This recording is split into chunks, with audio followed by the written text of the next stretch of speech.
interesantă. Start așadar.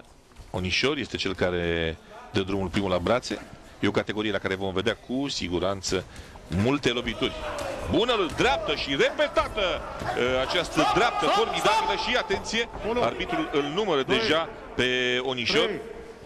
E un pic, trebuie să se calmeze un pic, pentru că e așa într-o stare de agitație.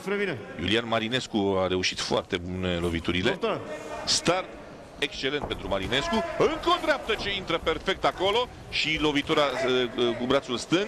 Atent, Marinescu închis în gardă, încercând să găsească punctele slabe ale unui adversar deja zdruncinat. Bună, încă o dată, lovitura de stângă. Trebuie oprit iarăși a doua numărătoare și s-ar putea să vedem din nou o luptă scurtă. 4. O ploaie de lovituri. 6. Ești ok? 7.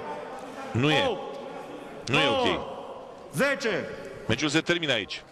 Acum a aruncat întrebarea arbitrul și a dat seama că lucrurile nu sunt deloc în regulă. Iată, frumoasă victorie pentru Iulian Marinescu.